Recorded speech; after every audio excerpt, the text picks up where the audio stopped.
Olá, bom dia. Está começando mais uma edição do Acontece Agora com as principais notícias desta quarta-feira. Agora são 11 horas da manhã pelo horário de Brasília. Vamos aos destaques de hoje. A Polícia Federal prendeu nesta manhã 3 funcionários do Banco Paulista S.A. em uma nova fase da Operação Lava Jato. Os mandados judiciais são cumpridos em 3 estados e combatem um esquema de lavagem de dinheiro. O Ministério Público Federal suspeita que executivos do Banco Paulista movimentaram 48 milhões de reais do Grupo Odebrecht. As investigações apontam que eles teriam assinado contratos fictícios para justificar serviços não prestados e assim repassar o dinheiro a contas no exterior. Os alvos do Banco Paulista que foram presos na Operação Disfarces de Mamon da Lava Jato foram Paulo César Raniel Pereira Barreto, que é funcionário da mesa de câmbio do banco. Ele é suspeito de receber valores em espécie e manter contato com integrantes do Grupo Odebrecht. Tarcísio Rodrigues Joaquim, diretor da área de câmbio, é suspeito de assinar contratos falsos. E Gerson Luiz Mendes de Brito, diretor-geral. Ele também é suspeito de assinar contratos falsos. As prisões preventivas dos executivos aconteceram em São Paulo. Também há 41 mandatos de busca e apreensão que estão sendo cumpridos no Rio de Janeiro e em Porto Alegre. A Lava Jato ainda apura outros repasses que somam 288 milhões de reais. Esta é a primeira etapa da operação autorizada pelo juiz federal Luiz Antônio Bonar, que assumiu no lugar de Sérgio Moro os processos em primeira instância da Lava Jato no Paraná, em março deste ano. No destaque internacional, um tiroteio em uma escola do Colorado, no oeste dos Estados Unidos, deixou pelo menos um aluno morto e vários feridos. 2 suspeitos foram detidos hoje. Autoridades locais disseram que detiveram 2 suspeitos. Os feridos foram levados para hospitais próximos. A polícia não divulgou de imediato a idade dos jovens ou o estado de saúde. A escola afetada está situada a 13 quilômetros do Colégio Columbine, onde há 20 anos 2 estudantes mataram 13 pessoas em um dos primeiros episódios do tipo no país. O massacre de Columbine foi seguido por tiroteios escolares ainda mais sangrentos e cada vez mais frequentes nos Estados Unidos, onde as armas de fogo mataram cerca de 40 mil pessoas em 2017.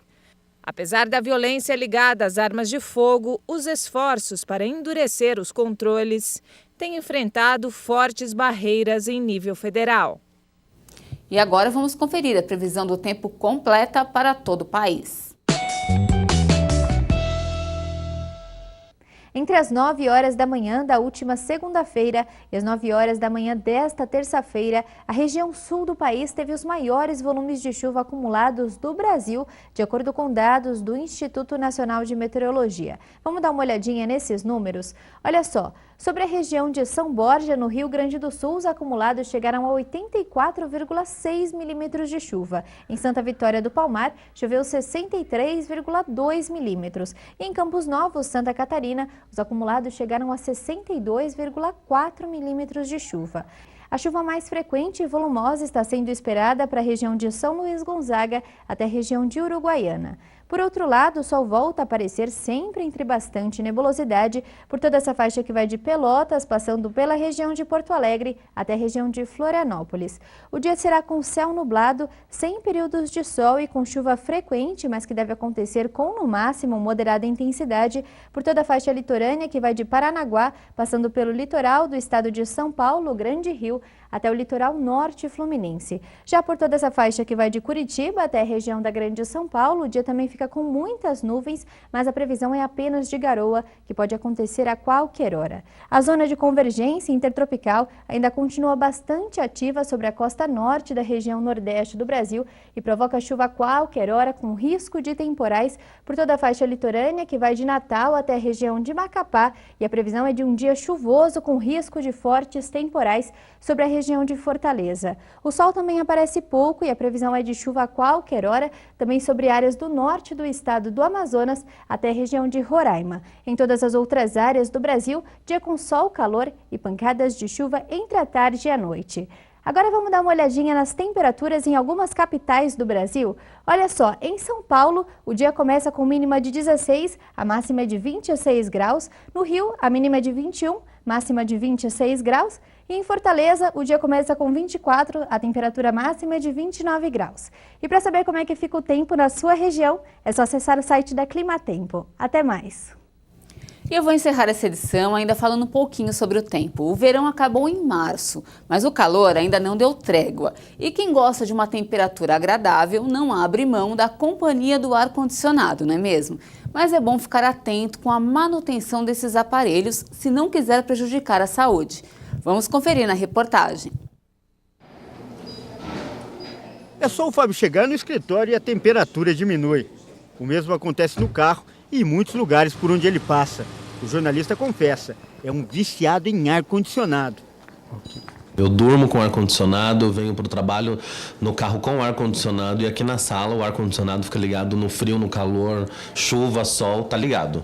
Agora o outro lado. A Elisângela, que trabalha na mesma sala, diz que traz blusa todos os dias para suportar as baixas temperaturas.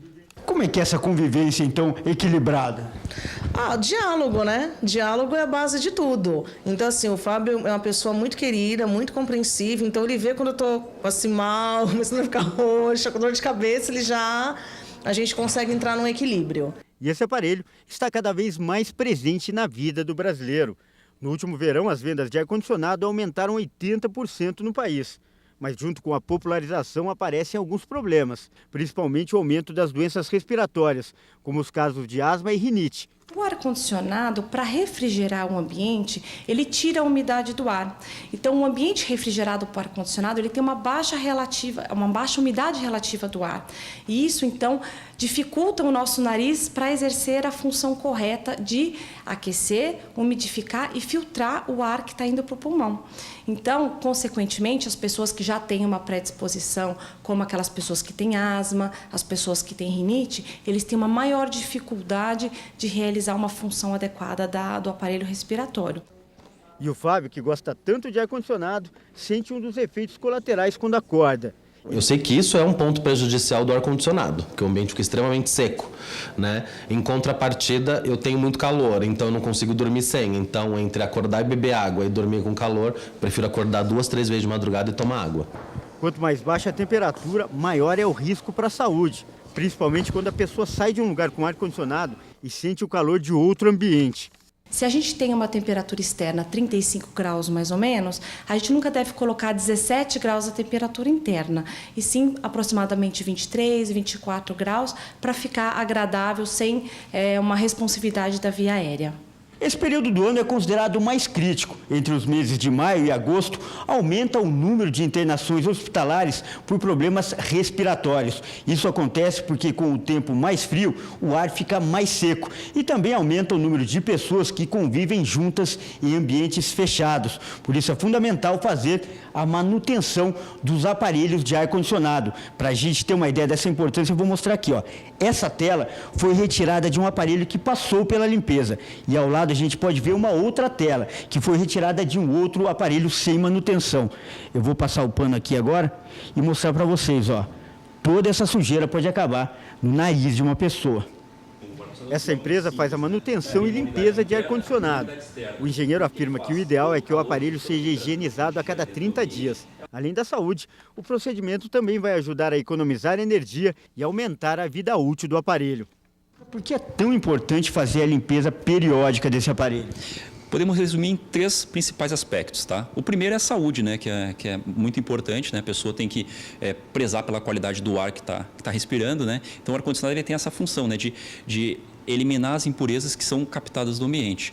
A segunda é com relação à vida útil do equipamento, né? O equipamento ele acaba operando, quando ele está sujo, operando com mais forçado, né? E ele acaba tendo um consumo maior de energia elétrica também. Então esse seria o terceiro motivo. Eu fico por aqui. Mais informações você acompanha ao longo da nossa programação. Um ótimo dia para você e até mais!